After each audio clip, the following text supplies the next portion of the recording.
Hello বন্ধুরা, তোমরা সবাই কেমন আছো? আশা করি ভালো আছো। আমিও খুব ভালো আছি। চলে এসেছি আর একটা নতুন মিনি ব্লগে। তো তোমাদের সবাইকে আমার ব্লগে স্বাগত আর সবাইকে গুড মর্নিং।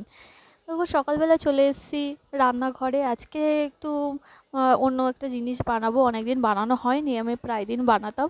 তো এটা দেখো, আমি সুজি নিয়েছি, টক দই নিয়েছি, ওটস নিয়েছি, তিনটে একসাথে এখন মিশিয়ে আমি রেখে দেবো। সবসময় চেষ্টা করি যে একটু হেলদি কিছু খাওয়ার, কারণ আজকাল খাবারে এত ভেজাল, তারপরে ময়দা এসব তো খাওয়া একদম হয় না। সবারই গ্যাসের সমস্যা, এই সমস্যা সেই সমস্যা, সেই কারণের জন্য চেষ্টা করি একটু অন্য কিছু করার। তো যাই হোক, তিনটেতে একসাথে মিশিয়ে আমি কিছুক্ষণ রেখে দেবো, মোটামুটি ঘন্টাখানেক মতো রাখবো, যতক্ষণ না আমি এদিকে কাজ আমার শেষ হয়।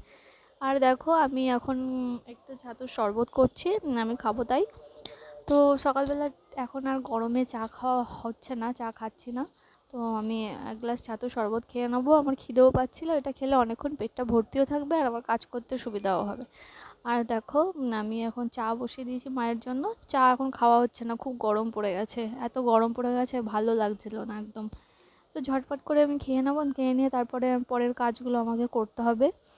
তো ওইটার মধ্যে আমি একটু পেঁয়াজ কুচি দেবো, ধনেপাতা কুচি, লঙ্কা কুচি, এগুলো সব দেবো, তার জন্য সেগুলোকে কাটতে হবে। আর বানাবো একটু নারকেলের চাটনি, সেটা তোমাদের সাথে শেয়ার করা হয়নি, আমি পরে একদিন তোমাদের সাথে শেয়ার করব যে কীভাবে বানালাম। খুব টেস্ট হয়েছিল খেতে। আর এদিকে দেখো, আমার চাটা হয়েও গেল করা। এবার চাটা নিয়ে আমি মাকে দিয়ে আসছি, বাবা তো আজকে বাড়িতে নেই, ওই জন্য একা মাই আছে, তো মাকে গিয়ে চাটা আমি দিয়ে এলাম। তারপর এসে আমি বাকি এই যে ব্যাটারটা বেশ একটু গাঢ় হয়ে গেছিলো, তাই ওর ভিতরে একটু জল দিলাম, পেঁয়াজ, লঙ্কা, ধনেপাতা, নুন সব দিয়ে এক এক করে আমি চিলার মতো বানিয়ে ফেললাম। আর দেখো, নারকেলের চাটনি বানানো হয়ে গেছে। বানিয়ে টানিয়ে এই যে এলাম ওনাকে দিতে খাবারটা। দেখো, খাবার নিয়ে এখন বাচ্চাদের মতো আমাকে পিছন পিছন ওর ছুটতে হচ্ছে।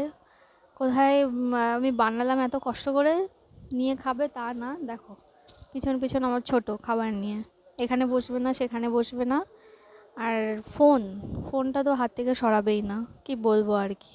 সবার ঘরেতেই হয়তো একই প্রবলেম, আমি অনেকের কাছেই শুনেছি যে বাড়িতে হাজব্যান্ডটা থাকলে ফোন ছাড়া কিছুই বোঝে না। দেখো, এবার ফোন দেখতে দেখতে খাবে, ফোন দেখতে দেখতেই সব কিছু করবে, যেটা আমার খুব বিরক্তি লাগে।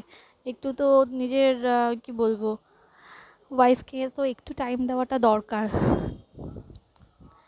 একটা দিন ছুটিতে থাকে তো সবারই তো দরকার যে একটু টাইম দিবি। যে ঝাল লাগলো, আমি একটু ঝাল দিয়ে ফেলেছিলাম ওটাতে। প্রথমে ঝাল লেগেছে, কিন্তু পরে ওটা পুরোটা খেয়েই নেবে, কারণ খুব ভালো লেগেছে পরে ওটা খেতে।